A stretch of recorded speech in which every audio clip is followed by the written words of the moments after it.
अस्सलाम वालेकुम दोस्तों, कैसे हैं आप। मैं हूं ज़ीनत जबीन सिद्दीकी और आप देख रहे हैं ज़ीनत द नरेटर। मेरे चैनल पर आप सबों का बहुत बहुत खैर मकदम है। लीजिए, मैं वापस से हाजिर हूं अफसाना निगार नुज़हत नबीला साहिबा की कहानी माँ तेरी अज़मत को सलाम लेकर। अगर ये कहानी पसंद आए तो कमेंट करना न भूलें। शुक्रिया। तो अब मैं शुरू करती हूँ। उसके पेपर ख़त्म हो गए तो वो घर लौट आई थी। आज उसके इस्तकबाल के लिए, उसके खैर मकदम के लिए, उसको गले से लगाने के लिए मम्मी मौजूद नहीं थीं। तब उसकी आंखें आबदीदा हो गई। वो अपना सामान बिस्तर पर रख कर ढह सी गई। कुछ देर बाद पापा ने आवाज़ दी थी, जाओ बेटा फ्रेश हो लो। वो आंसुओं को हथेली से रगड़ते हुए कपड़े लेकर वॉशरूम में घुस गई थी। कहीं दूर से मम्मी की आवाज़ जैसे उसके कानों में गूंज रही थी, बेटा कपड़ा छोड़ देना, मैं धो दूंगी, बस जल्दी से नहा कर निकल आओ, मैं खाना लगा रही हूँ। मम्मी टॉवल देना, भूल आई हूँ। हमेशा की तरह उसने आवाज़ लगाई थी। अच्छा बेटा, पापा ने जवाब दिया था। फिर पापा ने चचाजाद बहन रदा आपी को आवाज़ लगाई थी और फिर रदा आपी ने टॉवल लाकर दिया था। वो वॉशरूम में बिलक पड़ी थी। मम्मी के नहीं होने का एहसास उसे एक बार फिर अश्कबार कर गया था। इमशल जल्दी निकलो वॉशरूम से, खाना लग गया है, रदा आपी ने आवाज़ लगाई थी। पापा के साथ वो चचा अब्बू की तरफ गई थी, जहाँ चचा अब्बू, चची अम्मी, निदा आपी और वक़ार डाइनिंग टेबल पर मौजूद थे। सबको सलाम करते हुए बैठ गई थी वो। चचा अब्बू और निदा आपी उसके पेपर और सफ़र के बारे में पूछ रहे थे। वो खाना खाते हुए खामोशी से जवाब देती रही। दाल, चावल, सब्ज़ी, मछली और सलाद। मछली वो नहीं खाती थी, इसलिए दाल, चावल और सलाद ले लिया था। निदा आपी ने कहा था, मुझे याद नहीं था तुम मछली नहीं खाती हो। निदा आपी और रिदा आपी दोनों स्कूल में जॉब करती थीं। आज संडे की वजह से घर पर थीं और उसे याद आया, जब भी वो हॉस्टल से घर आती, आने से कबल ही मम्मी से फरमाइश करके अपनी पसंदीदा खाने बनवाया करती थी और मम्मी उसकी फरमाइश का खाना बनाकर रखती थी।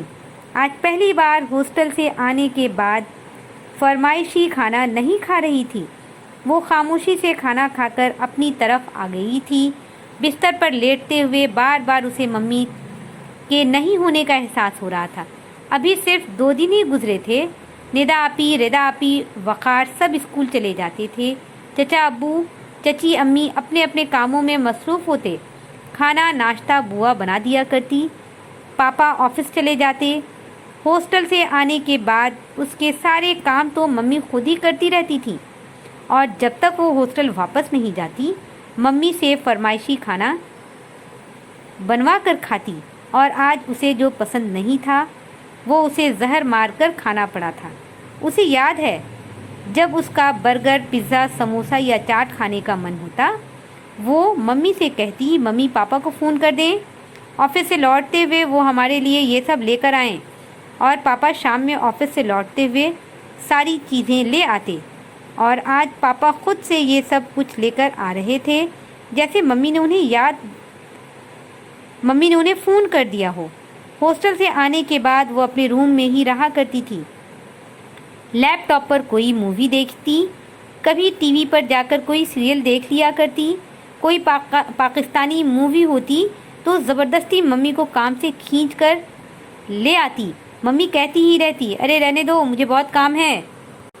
मगर वो ज़बरदस्ती मम्मी को बिठाकर मूवी दिखाती, जिसके लिए मम्मी को काम में देर हो जाया करती थी। उसे याद नहीं कि उसने कभी मम्मी के कोई काम में हाथ बटाया हो।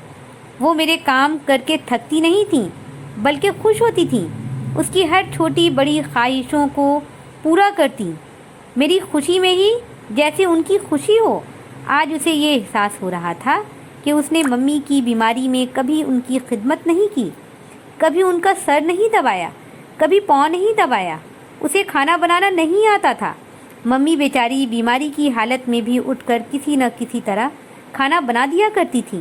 کوئی کام کرنے والی بوا نہیں تھی ان کے پاس، کیونکہ کام کرنے والی سے ممی کا اعتبار اٹھ گیا تھا. ممی نے جس کو بھی کام پر رکھا وہ ان کے سر پر چڑھ بیٹھتی. کام والی بیٹھ کر ٹی وی سیریل دیکھا کرتی اور ممی خود کو کاموں میں لگا لیا کرتی. ایک کام والی نے تو حد ہی کر دیا. ممی کو بستر کے نیچے پیسے رکھنے کی عادت تھی. 2 دن قبل پاپا نے خرچ کے پیسے دیے تھے. ممی نے وہ پیسے بستر کے نیچے رکھ دیا تھا. اس نے سارے کے سارے پیسے ہی غائب کر دیے. اس کے بعد گئی تو لوٹ کر نہیں آئی، جس کے لیے پاپا سے ممی کو ڈانٹ کھانی پڑی تھی. اس دن سے ممی نے کام والی کو رکھنا ہی چھوڑ دیا. وہ سارے کام خود ہی کیا کرتی تھی. وہ رہتی تو بس گھر کی صفائی کر دیا کرتی. آج مجھے وہ دن یاد آ رہا تھا جب کبھی میں بیمار ہوتی، ممی کسی طرح پریشان ہو جایا کرتی تھی. کبھی میرا سر دباتی، کبھی میرے پاؤں دباتی اور دعائیں پڑھ پڑھ کر دم کیا کرتی تھی. جو بھی میں کھانے کو مانگتی ممی چند منٹوں میں بنا کر لے آتی تھی، چاہے ایک نوالا کھا کر میں وہ کھانا برباد کر دوں. میرا صدقہ اتارتی، میرے ٹھیک ہونے پر نفل نمازیں ادا کرتی. میں اپنے کپڑے خود نہیں دھویا کرتی تھی، میرے کپڑے ممی ہی دھویا کرتی تھی اور ساتھ پریس بھی کر دیا کرتی تھی، جس کے لیے لوگ ممی پر کمنٹ بھی کرتے تھے، اتنی بڑی لڑکی کے سارے کام کیا کرتی ہیں آپ. لیکن ممی کسی کی بات کا پرواہ نہیں کرتی تھیں، اور تو اور میرے سونے سے قبل میرے بستر ٹھیک کرتی، نیٹ لگا دیا کرتی. بقول ممی کے میری بیٹی ہاسٹل میں سارے کام خود کرتی ہے، کچھ دنوں کے لیے آئی ہے، یہاں تو آرام کر لے. جب بھی میں ہاسٹل سے آتی ہماری اسکول کی فرینڈ ملنے ضرور آیا کرتی اور ممی کے ہاتھ کا بنا کھانا کھا کر ہی جاتی. ممی مجھے اچھے سے اچھا اہتمام کر دیا کرتی. میری فرینڈز ممی کی خوب تعریفیں کرتی. ممی سے کبھی کبھی میری ناراضگی بھی ہو جاتی. وہ کہیں فنکشن پارٹی میں جاتی تو مجھے بھی ساتھ چلنے کو کہتی، اور مجھے کہیں جانا پسند نہیں تھا. ممی مجھے رشتہ داروں میں شادی وغیرہ میں لے جانا چاہتی، لیکن میں ضد باندھ کر بیٹھ جاتی، میں نہیں جاؤں گی، میں نہیں جاؤں گی، اور میں نہیں جاتی. پھر ممی 2 دن تک مجھ سے ناراض رہتی. ردا آپی کو پارٹی فنکشن میں جانا اچھا لگتا تھا، اس لیے ممی چاہتی تھیں میں بھی جاؤں، اور کبھی زبردستی جانا پڑتا تو میں 2 دن تک ممی سے ناراض رہتی اور غصہ میں کھانا نہیں کھاتی. پھر ممی کو منانا پڑتا کیونکہ وہ مجھے بھوکا نہیں دیکھ سکتی تھی. لیکن اس نے کبھی ممی سے نہیں پوچھا کہ ممی آپ نے کھانا کھایا یا نہیں. پاپا مجھے بہت عزیز تھے، وہ میرے بیسٹ فرینڈ بھی تھے. حالانکہ ممی مجھے بہت چاہتی تھیں، لیکن ان کے پیار کا انداز الگ تھا، اس لیے وہ میری بیسٹ فرینڈ نہیں بن سکیں. اس لیے ان کے دکھ درد کا مجھے کبھی احساس نہیں ہو سکا. عید ہو یا بقرعید ممی اسے پوچھ کر ڈشیں بنایا کرتی. دہی بڑا اور کباب تو وہ ممی سے ضرور بنواتی، اور جب ہاسٹل جانے کا دن قریب رہتا تو کوفتہ لال مرچ کی سبزی ان سے ضرور بنا کر کھا لیتی. لاسٹ ٹائم جب وہ ہاسٹل جا رہی تھی تو ممی کو کئی دنوں سے تھوڑا فیور ہو رہا تھا، جس کی وجہ سے انہیں کچھ کمزوری سی لگتی تھی. پھر بھی انہوں نے اس کے لیے گاجر کا حلوہ، چنے کا حلوہ اور تھوڑا نمکین بنا کر ساتھ دے دیا تھا. جب وہ جا رہی تھی ہر دفعہ کی طرح اس کے سامان پر دعا لکھا تھا، اسے بھی دعا پڑھ کر دم کیا تھا، اور پھر گلے لگا کر رو پڑی تھی. تب اس کے آنسو بھی نکل پڑے تھے، اور گاڑی جب تک نظر آتی رہی وہ جھلملاتی آنکھوں سے دیکھتی ہی رہی تھیں اور ہاتھ ہلاتی رہیں. اسے ہاسٹل آئے ہفتہ دن ہی ہوا تھا. آج ممی سے بات کرنے پر اسے ممی کی آواز میں نکہت معلوم ہو رہی تھی، کیونکہ ممی کا فیور اترنے کا نام نہیں لے رہا تھا. تب اس نے پاپا سے کہا تھا کہ ممی کو دوسرے ڈاکٹر کو دکھائیں. تب پاپا نے دوسرے ڈاکٹر کو دکھایا. پھر بہت سارے ٹیسٹ ہوئے تھے. ویسے ڈاکٹر نے جونڈس بتایا تھا، اور جب رپورٹ آئی تو پتہ چلا کہ جونڈس تو لاسٹ اسٹیج پر ہے. चंद दिन में ही मम्मी बिस्तर से जा लगीं। उसने मम्मी से बात की थी। वो बहुत आहिस्ता आहिस्ता बात कर रही थी। पापा से भी बात हुई थी। पापा ने कहा घबराने की बात नहीं है, दवा के असर की वजह से वो थोड़ा गुनूदगी में रहती हैं, ठीक होने में थोड़ा वक्त लगेगा। एक दिन उनकी तबीयत ज़्यादा बिगड़ गई, डॉक्टर ने पटना रिफ़र कर दिया। 2 दिन मम्मी हॉस्पिटल में एडमिट रहीं। मैं तत्काल निकालकर सीधा पटना पहुंच गई थी। जिस वक्त मैं हॉस्पिटल पहुंची उस वक्त मम्मी होश में थीं। पूरे 24 घंटों पर उन्हें होश आया था। मैं पापा के पास खड़ी थी तो उन्होंने इशारे से मुझे बुलाया था। मेरे चेहरे को छुआ था और कांपती हाथों से मेरे सर पर हाथ फेरा था और फिर हमेशा के लिए उनकी आंखें बंद हो गई थी, जैसे उन्हें मेरा ही इंतज़ार हो। एम्बुलेंस में मैं मम्मी की लाश के साथ ही घर आई थी। सारे लोग मुझे दिलासा दे रहे थे। मैं सकते में थी। मेरे सारे आंसू खुश्क हो चुके थे और जब मुझे मम्मी के आखिरी दीदार के लिए ले जाया गया तो मैं जैसे होश में आ गई थी और तब मैं चीख चीख कर रोई थी। मम्मी के जाने के बाद पापा मुझे हॉस्टल छोड़ गए थे क्योंकि 1 माह बाद मेरा फाइनल था। एग्ज़ाम की वजह से मैं पापा के साथ ज़्यादा दिनों तक नहीं रह पाई थी। पापा ने मस्जिद में इसाले सवाब के लिए और यतीम खानों में कुछ पैसे दे दिए थे। मैं ख़ुद को एग्ज़ाम देने के काबिल नहीं समझ पा रही थी, लेकिन पापा हौसला देते रहे थे। हमारे घर के दूसरे जानिब चचा अब्बू की फैमिली थी। मम्मी के बाद पापा के खाने पीने का इंतज़ाम उन लोगों ने ही ले लिया था। पापा बिल्कुल अकेले हो गए थे, इसलिए पेपर ख़त्म होते ही मैं पापा के लिए लौट आई थी और आज पूरा हफ्ता गुजर गया था उसे आए हुए। घर के कोने कोने में मम्मी की याद बसी थी।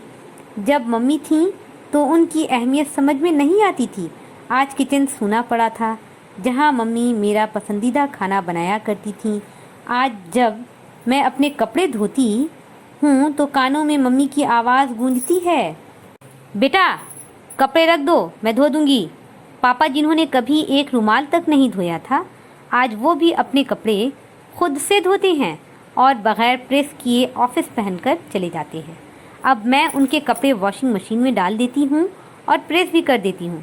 पापा कहते, बेटा कल तुम चली जाओगी तो मुझे ये सब करना ही है और वक्त गुजारने के लिए ये सब करना भी ज़रूरी है। पापा की आवाज़ भारी हो गई थी।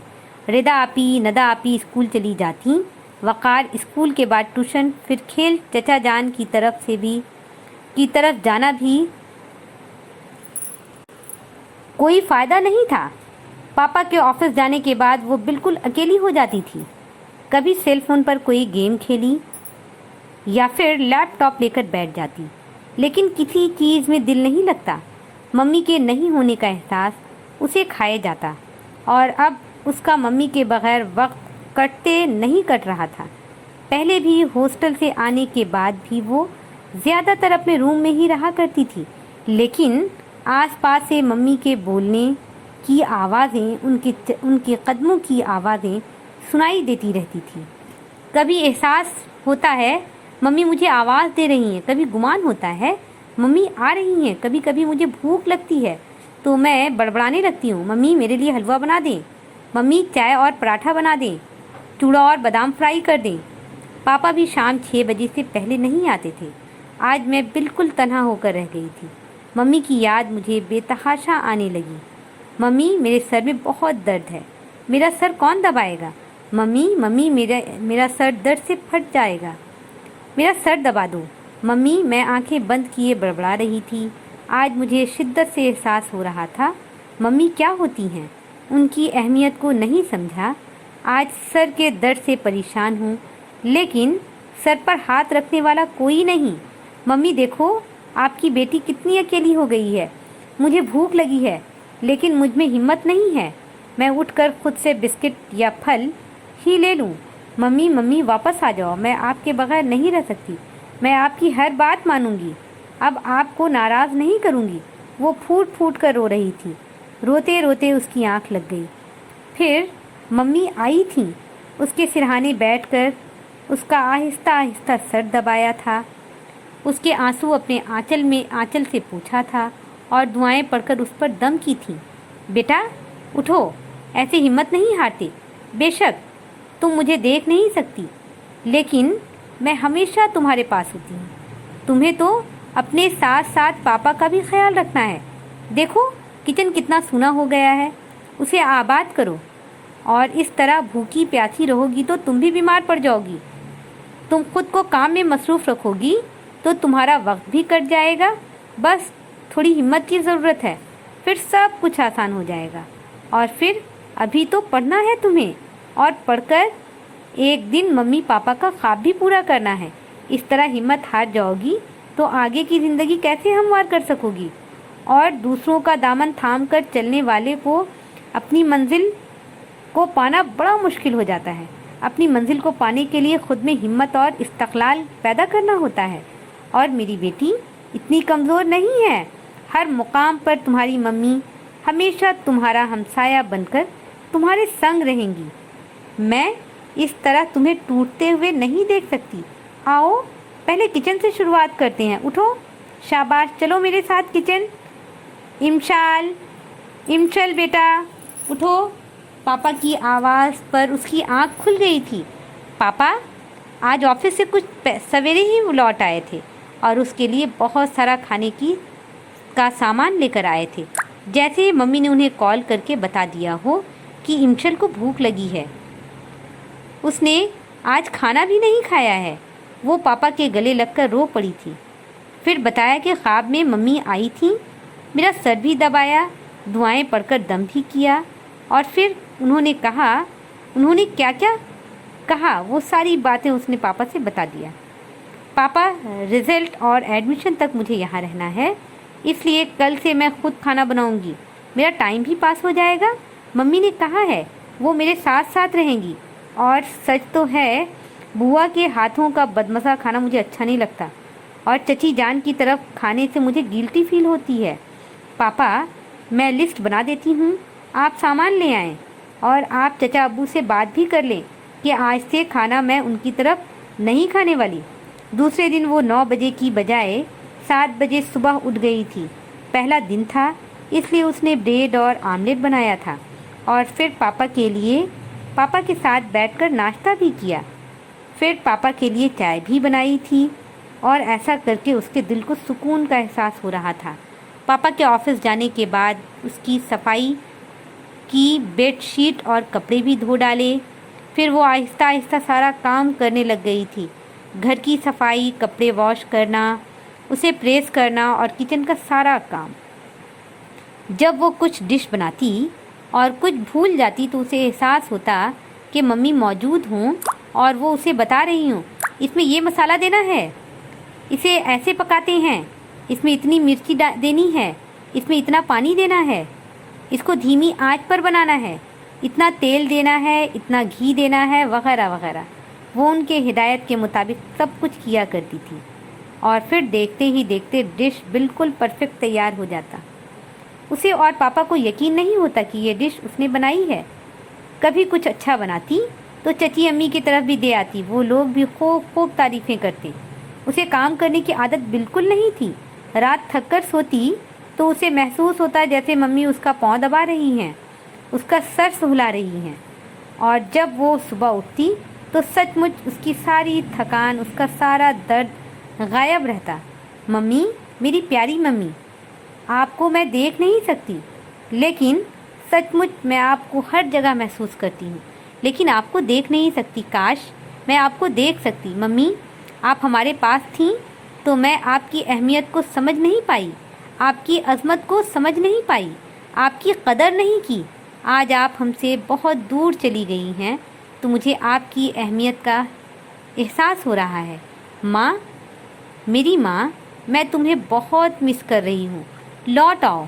आज मुझे ये एहसास हो रहा है माँ क्या होती है, माँ की अज़मत क्या होती है और माँ के खोने का दर्द क्या होता है। माँ, आज मैं तेरी अज़मत को सलाम करती हूँ। ये सोचते हुए उसकी आँखों से गर्म गर्म आंसू निकल पड़े थे। मेरी آج کی کہانی یہیں پر ختم ہوتی ہے. میں اپنی اگلی ویڈیو میں ایک اور خوبصورت سی کہانی لے کر جلد حاضر ہوتی ہوں. تب تک کے لیے مجھے اجازت دیں. اپنا دھیان رکھیں، اپنوں کا دھیان رکھیں. اللہ حافظ.